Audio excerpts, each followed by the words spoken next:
교회의 진정한 목적이라는 제목으로 함께 말씀을 나누고 하나님의 은혜 가운데 들어가겠습니다. 우리가 읽은 에베소서 말씀은 바울이 에베소 교회에 보낸 편지입니다. 바울은 이 에베소서 1장에서 3장까지는 하나님이 우리를 구원하신 목적과 구원받은 성도들이 지켜야 하는 교리에 대해서 말씀을 나눕니다.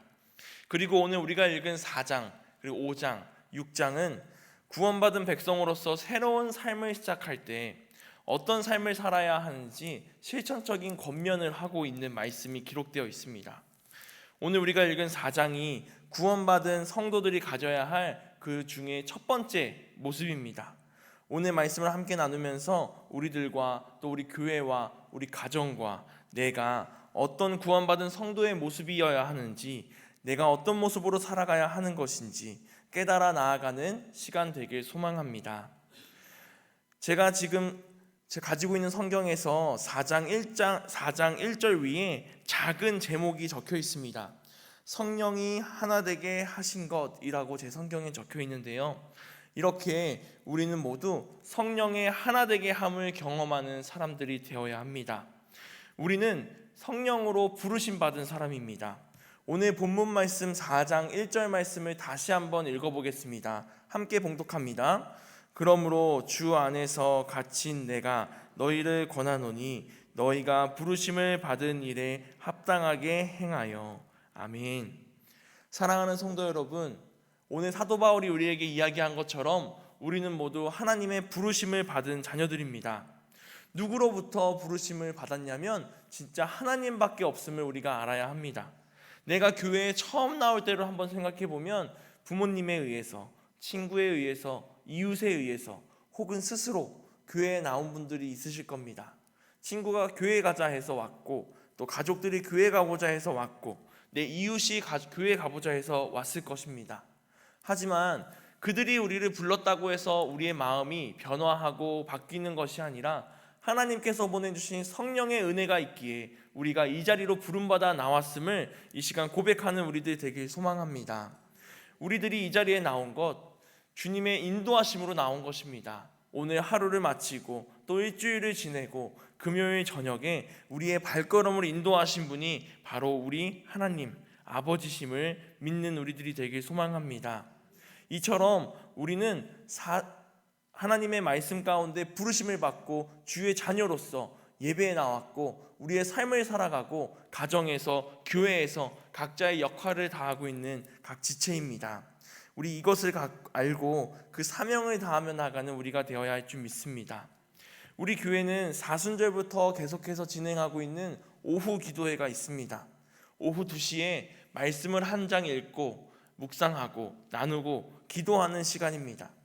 최근에 마태복음 22장 말씀을 읽고 나누면서 예수님께서 하신 혼인잔치 비유의 말씀을 나눴습니다.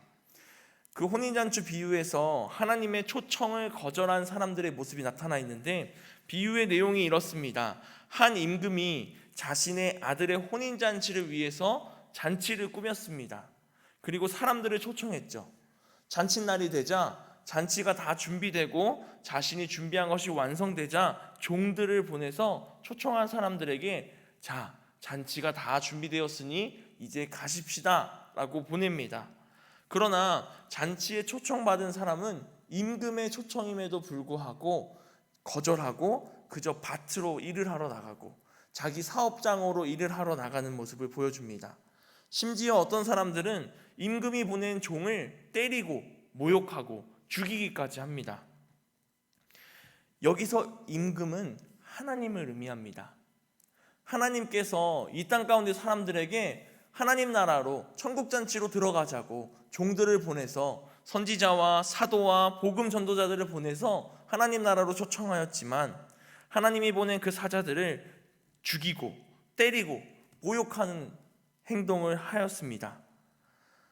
하나님께서는 결국 그들의 동네에 군대를 보내어 자신의 종들을 죽인 이들의 지역을 불사르십니다. 이렇게 하나님의 초청을 거부하는 사람들이 있습니다. 하지만 우리는 오늘 하나님의 초청에 순종하며 금요 심야 기도회 가운데 나와 있습니다. 하나님의 부르심을 받아서 나온 자녀들입니다. 그러니 우리들의 삶에 부르심에 합당한 삶을 살아가는 그리스도인들 되길 소망합니다. 내가 하나님으로부터 부름받았다라는 확신이 내 마음 가운데 확실하게 서 있어야 우리의 삶은 흔들리지 않고 우리의 믿음은 흔들리지 않습니다. 주일에 예배를 드리고 믿음으로 하나님의 삶을 살아야겠다, 하나님의 은혜 가운데 살아야겠다 다짐하지만 월요일날 출근할 땐 다시 내가 흔들리고 또 내가 세상 가운데서 교회에서 보여줬던 모습과 정반대의 모습을 보여줄 때가 있음을 알 수 있습니다. 우리가 이럴 때일수록 직장에 나갈 때에도 내가 왜 이 직장에 나가는가, 내가 누구를 위해 사는가, 내가 학교에 갈 때에도 왜 이 학교를 왔는가 생각해 볼 때 하나님의 부르심이 있어서, 하나님의 인도하심이 있어서 내가 이 직장에 나가고 있고, 내가 지금 이 일을 하고 있고, 내가 이 사람을 만났고 이 학교에 가서 공부하고 있구나. 하나님이 부르셨기에 내가 더 열심히 하나님의 말씀에 순종해야겠다라고 다짐하며 하루하루를 주의 은혜 가운데 살아내는 우리들이 되기 소망합니다. 부르심이 약하면 흔들립니다. 부르심을 믿지 못하고 부르심을 알지 못하면 한 곳에 정착하지 못하고 방황하게 되기 마련입니다. 우리들의 인생은 하나님께서 세워주신 그 표대를 향하는 것만으로도 바쁩니다. 우리의 인생 시간 가운데 하나님을 바라보고 하나님이 가자고 하는 곳만 따라다니는 것도 바쁜데, 내가 부르심의 확신이 없어서 이리저리 방황하고 정착하지 못하는 삶을 사는 것이 아니라 오직 하나님만을 바라보는 우리들 되어야 합니다. 이처럼 우리 마음 가운데 신앙이 바로 잡는다면 하나님이 나를 이 자리로 부르셨다는 것을 날마다 확인할 수 있고 또 그 부르심을 받은 대로 행동하며 살아갈 수 있을 것입니다. 우리 오늘 본문 2절에서 3절 말씀 다시 한번 다 같이 읽어보겠습니다. 모든 겸손과 온유로 하고 오래 참음으로 사랑 가운데서 서로 용납하고 평안을 매는 줄로 성령이 하나 되게 하신 것을 힘써 지키라. 아멘. 2절 3절에는 하나님의 부르심을 받은 자녀들의 삶의 모습이 나타나 있습니다. 그 첫 번째는 무엇이냐면 겸손입니다. 우리는 하나님의 부르심에 겸손하게 반응해야 합니다.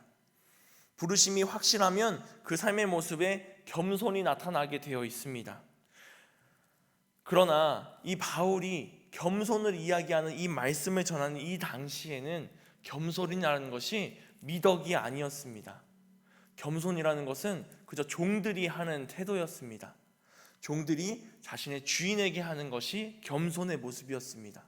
그러니 사람이 사람에게, 종이 아닌 신분을 가진 사람이 다른 사람에게 겸손히 대하는 것은 내가 종의 위치로 내려간다라는 의미가 있었습니다. 그렇지만 하나님의 종인 우리들은 하나님 앞에 겸손한 자녀들이 되어야 합니다. 하나님 앞에 나의 것을 세우는 것이 아니라 내가 하고 싶은 것을 이야기하고 내 이익을 챙기기 위해 나가는 것이 아니라 나의 주인이시고 나의 아버지시고 나의 구원자이신 하나님 앞에 겸손한 우리가 되어야 합니다. 또 이 겸손은 예수님께서 보여주신 모습입니다. 하나님의 아들이셔서 이 땅에 오셨지만 인간의 모습으로 오셨을 때 섬김을 받고자 오신 것이 아니라 섬기기 위해 오셨다고 말씀하십니다. 우리가 하나님의 부르심을 확신하고 믿을 때 우리 안에 믿음이, 우리 안에 신앙이 나의 교만한 마음을 내려놓게 하고 내 마음대로 하는 마음을 내려놓게 하고 예수님과 같이 겸손하게 나아갈 수 있음을 믿습니다. 사도 바울이 그러했습니다. 사도 바울이 예수님을 만나기 전에 그리스도인들을 박해하고 자기의 마음에 들지 않자 그들을 때리고 죽어가는 그리스도인들을 옆에서 구경하는 사람이 바로 사도 바울이었습니다. 하지만 하나님을 만나고 하나님이 나를 부르셨다는 것에 확신을 갖자 사도 바울은 그 자리에서부터 바로 하나님 나라를 전하고 그리스도의 복음을 전하고 사랑을 전하는 전도자가 되었습니다. 이와 같이 우리 이전의 모습은 다 내려놓고 하나님 앞에 겸손히 낮은 자세로 이 땅 가운데 복음을 전하는 전도자들 되길 소망합니다. 우리 두 번째, 그리스도인들이 확신받은 그 부르심의 삶을 살아갈 때 가지는 두 번째 모습은 온유입니다. 온유라고 하는 것은 내가 힘이 있지만 인내하는 것이 온유입니다. 내가 대접받을 수 있고 내가 권력이 있지만 그것을 포기하고 절제하는 것이 온유한 마음입니다. 이렇게 겸손과 온유, 이건 모두 예수님으로부터 배울 수 있습니다. 마태복음 11장 28절에서 30절 말씀 제가 봉독해 보겠습니다. 수고하고 무거운 짐진 자들아 다 내게로 오라. 내가 너희를 쉬게 하리라. 나는 마음이 온유하고 겸손하니 나의 멍에를 메고 내게 배우라. 그리하면 너희 마음이 쉼을 얻으리니 이는 내 멍에는 쉽고 내 짐은 가벼움이라 하시니라. 아멘. 예수님께서 나는 마음이 온유하고 겸손하니 나의 멍에를 메고 내게 배우라 말씀하십니다. 우리 모두 예수님의 품 안에 들어가서 무거운 짐 좀 내려놓고 예수님의 겸손과 온유를 배우며 쉼을 얻는 우리들이 되길 소망합니다. 그리스도인들이 가져야 할 세 번째 모습은 오래 참음입니다. 구원받은 삶으로 살아가는 모습은 겸손하고 온유하고 오래 참는 것입니다. 그런데 이 참는다라고 하는 것은 세상 사람들이 말하는 참는다와는 조금 다릅니다. 하나님을 믿지 않는 사람들도 참습니다. 인내합니다. 절제합니다. 와신상담, 절치부심이라고 이야기하면서 참습니다. 그런데 왜 참느냐가 다른 것입니다. 세상 사람들이 참을 때는 내 뜻을 이루기 위해서, 내가 가지고 있는 그 한을 풀기 위해서 참고 기다리고 인내합니다. 그러나 우리 그리스도인들이 참는 이유는 무엇입니까? 우리 그리스도인들이 참는 이유는 하나님의 뜻을 이루기 위해서 참는 것입니다. 우리가 모두 하나님의 뜻을 이루고 하나님 나라에 들어가고 하나님 나라를 이 땅 가운데 전하기 위해 참고 기다리고 기대하는 자녀들입니다. 그러니 하나님의 말씀을 듣고 순종하며 기다리고 인내하는 우리들 되길 소망합니다. 이렇게 겸손하고 온유하고 오래 참음으로 우리는 무엇을 이루어야 하느냐? 오늘 우리가 2절 3절에서 읽은 것처럼 사랑을 이루어야 합니다. 그리스도인들의 마지막은 사랑입니다. 서로 사랑하고 서로를 용납하는 것입니다. 사랑하고 용납하는 곳, 그것이 바로 우리가 살아가는 우리 교회이고 우리 가정이고 우리 공동체이고 우리들입니다.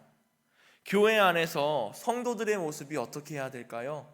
방금 나눈 것처럼 겸손해야 되고 온유해야 되고 오래 참아야 하고 서로 사랑하고 서로 용납하는 모습을 가져야 합니다. 이것이 건강한 교회이냐, 잘못되고 있는 교회이냐 판가름을 할 수 있는 이유입니다. 그런데 우리 교회 안에서만 끝이 아니라 말씀드렸던 것처럼 우리 가정에서도 겸손하고 온유하고 오래 참고 서로 사랑하고 서로 용납하는 우리 가정을 만들어 나가는 우리가 되길 소망합니다.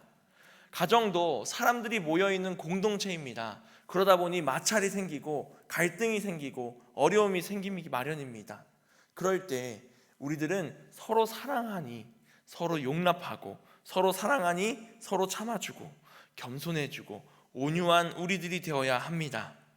성령 하나님은 이와 같은 모습으로 살아가는 우리들에게 평안을 더하여 주십니다. 성령 안에서 평안을 받은 사람은 모두가 하나가 됩니다. 제가 아까 말씀드렸던 4장의 소제목이 성령이 하나 되게 하신 것이었습니다. 3절 말씀에 성령이 하나 되게 하신 것을 힘써 지키라 말씀하십니다. 성령님이 우리에게 평안을 더할 때 우리는 하나 됩니다. 하나님 안에서 하나가 되어서 나아가게 됩니다. 4절, 5절 말씀에서도 바울이 이야기하고 있는데요. 우리 4절, 5절 말씀 함께 봉독해 보겠습니다. 몸이 하나요 성령도 한 분이시니 이와 같이 너희가 부르심의 한 소망 안에서 부르심을 받았느니라. 주도 한 분이시요 믿음도 하나요 세례도 하나니 하나님도 한 분이시니 곧 만유의 아버지시라. 만유 위에 계시고 만유를 통일하시고 만유 가운데 계시도다. 아멘. 제가 최근에 들은 강의 중에 가정의 아이들이 부모의 믿음을 따라가고 부모의 믿음을 신뢰할 수 있는 방법이 무엇인가에 대한 이야기가 있었습니다. 부모님들이 평소에 생활할 때 당연시 A와 B를 선택한다면 A를 선택하는 성향이 있다고 생각해 봅시다. 이 부모님은 항상 A 쪽을 선택합니다. 그런데 어느 날 아이들과 함께 결정의 순간에 있을 때 부모님이 B를 선택하는 겁니다. 그 이유가 하나님의 말씀을 따르기 위해 우리는 B를 선택한다. 우리가 주말에 휴가를 가야 하는데 항상 주말에 휴가를 가려고 계획했지만 아이들 앞에서 얘들아, 우리는 하나님의 말씀을 따라서 이번 주말에 휴가를 가지 않고 교회를 가야 한다 라고 예를 들면 이야기해보면 이와 같은 겁니다. 이럴 때 아이들이 부모의 모습을 보고 하나님 믿는 사람이란 하나님의 말씀을 따르는 사람이구나, 우리 부모님은 하나님의 말씀을 따르는 사람들이구나 알게 되고 자신도 그 모습을 따라가게 된다고 이야기합니다. 우리는 가정에서도 교회에서도 언제나 이렇게 하나가 되어 하나님의 말씀을 따르는 우리들이 되어야 합니다. 오늘 읽은 것처럼 우리는 몸도 하나고 성령도 한 분이고 주님도 한 분이시고 믿음도 하나고 세례도 하나인 하나된 자녀들입니다. 하나된 하나님 안에서 하나된 자녀로서 하나님 안에서 그 한 분이신 하나님을 따라가는 우리가 되길 소망합니다. 바울이 에베소 교회에게 편지를 보냈을 때 에베소 교회 상황은 상당히 어려웠습니다. 에베소라는 곳에 이방인과 헬라인이 함께 섞여서 교회에 다니고 있었기 때문입니다. 우리가 연애하는 것과 결혼하는 것은 전혀 다른 일이라고 이야기합니다. 연애할 때는 서로 좋은 모습만 보지만 결혼을 하면 같이 살아가면서 다른 문화의 가정에서 자라고 다른 방식으로 살아왔던 것에 충돌이 생길 때가 있기 때문입니다. 그래서 부부도 호흡을 맞추기 위해선 시간이 걸린다라는 말이 있는데, 오늘 에베소 교회는 다른 민족, 다른 나라, 다른 언어, 다른 문화에서 자란 사람들이 한 교회에 모여 있었습니다. 그러니 한 마음을 이루기가 얼마나 어려웠을까요? 서로 다른 나라 사람으로 생각했던 사람들인데 그 사람들이 한 몸을 이루어야 하는 것입니다. 교회에 다니다 보면 각자 받은 은혜가 있습니다. 그리고 그 은혜를 받은 방법들이 다릅니다. 그래서 어떤 권사님은 나는 어려서부터 새벽 기도를 다니며 은혜 받았어 라고 이야기하시고, 또 어떤 분은 나는 산기도를 다니면서 은혜를 받았어, 또 누군가는 나는 선교지에 나갔더니 그곳에서 은혜를 받았어 하면서 자기의 신앙에 중요하다고 생각하는 것이 다양합니다. 새벽 기도로 은혜 받은 분은 새벽 기도는 죽어도 나가야 된다, 또 산기도를 은혜 받은 분은 산에 가서 기도해야 된다, 선교지에서 은혜 받은 사람들은 선교를 목숨 걸고 해야 된다라고 이야기하시죠. 은혜를 받은 것, 그리고 은혜를 받은 방식이 다양합니다. 그리고 다른 사람들에게 물론 추천할 수 있습니다. 내가 이렇게 함께 예배드리고 기도했더니 하나님이 크신 은혜를 주시더라 라고 전달할 수 있습니다. 하지만 그것을 강요하고 그리고 상대방이 그것을 거절했을 때 상처받는다면 그것은 서로 용납하지 못하는 모습이 될 수 있습니다. 우리는 하나의 교회 안에서 한 마음을 이루고 하나의 몸을 이루어 나아가는 자녀들입니다. 서로가 받은 은혜와 받은 모습은 다양하지만 그 가운데 하나님이 주시는 은혜는 하나이니 한 몸을 이루며 나가는 우리들이 되길 소망합니다. 우리들이 성육신하신 그 예수님이 이 땅에 오신 이유를 생각해봐도 그렇습니다. 예수님께서 이 땅에 내리시고 죽으시고 부활하시고 다시 하나님 곁으로 승천하셔서 이루시기 위한 것이 무엇이었냐면 우리가 하나 되게 하는 것이었습니다.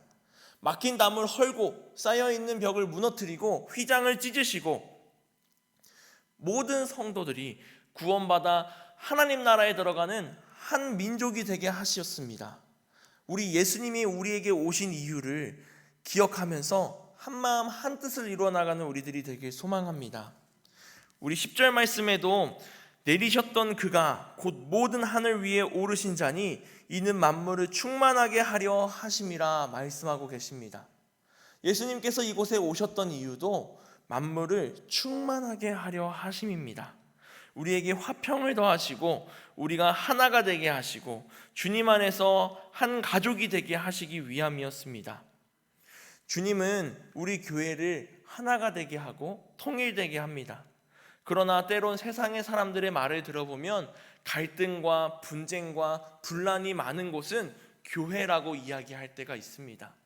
교회임에도 불구하고 뉴스에서 서로 멱살을 잡고 싸웠네, 서로 욕을 했네, 서로 소송을 걸었네 라고 하는 이야기들이 많이 보입니다. 우리들은 그리스도인입니다. 우리 교회는 그들과 달라야 합니다. 하나님 안에서 하나님의 말씀을 듣고 나아가는 한 교회가 되어야 할 줄 믿습니다. 바울이 고린도 교회에 보낸 서신 고린도 후서에도 이런 문제들이 일어났습니다. 고린도전서 말씀에 보면 고린도 교회 교인들이 서로 나는 바울에게, 나는 아볼로에게, 나는 게바에게, 나는 그리스도에게 속한 자라 말하고 주장하는 모습이 있습니다. 바울은 이 모습을 안타까워하면서 그들에게 이릅니다. 그리스도께서 어찌 나뉘었느냐? 바울이 너희를 위하여 십자가에 못 박혔고 바울의 이름으로 너희가 세례를 받았느냐라고 물어봅니다. 너희를 위해서 십자가에 못 박히시고 너희에게 세례를 주신 분은 바로 우리 예수 그리스도이신데 너희는 어찌 그 예수 그리스도를 나누었느냐라고 이야기하는 겁니다. 예수님은 우리를 위해서 십자가에 못 박히셨습니다. 그리고 예수 그리스도의 이름으로 우리에게 세례를 더해 주셨습니다. 왜 그러셨냐면 우리의 죄를 용서해 주시고 우리가 하나가 되어 서로 용납하고 사랑하고 하나님 나라에 들어가는 구원받은 백성을 만들어 주시기 위함이었습니다. 우리는 에베소 교회와 달리 또 고린도 교회와 달리 주님 안에서 하나됨을 이뤄나가는 교회가 되어야 합니다. 오늘 읽은 말씀 11절 12절 말씀에도 나와 있습니다. 우리 11절 12절 말씀 함께 봉독해 보겠습니다. 그가 어떤 사람은 사도로, 어떤 사람은 선지자로, 어떤 사람은 복음 전하는 자로, 어떤 사람은 목사와 교사로 삼으셨으니 이는 성도를 온전하게 하여 봉사의 일을 하게 하며 그리스도의 몸을 세우려 하심이라. 아멘. 주님은 우리를 부르셨습니다. 사도로 부르셨고 선지자로 부르셨고 복음 전하는 자로 부르셨고 목사와 교사로 삼으셨고 또 성도로 부르셨습니다. 주님은 우리를 온전하게 하시고 충만케 하시는 분이십니다. 주님 안에 살아가는 우리들은 그리스도인으로서 성숙한 삶을 살아내야 합니다. 내가 어떤 위치에 있고 어떤 직분을 가지고 있고 어떤 모습을 갖고 있느냐에 따라서 내가 중요하다 덜 중요하다가 나뉘는 것이 아니라 우리는 어떤 위치와 직분을 갖고 있든 예수 그리스도의 사랑을 받은 자녀들입니다. 그러니 더욱 성숙하여 그리스도인의 모습을 살아내는 우리가 되길 소망합니다. 우리가 살아가는 세상에서 성숙하지 못한 사람은 어린아이와 같다라고 말합니다. 어린이들은 성숙하지 못합니다. 잘 알지 못하죠. 하지만 자라면서 성숙하고 알아가고 더 성숙해집니다. 특히 그리스도인들이 성숙한 삶을 살아가지 않으면 세상 사람들의 손가락질을 받고 욕을 먹게 되는 것입니다.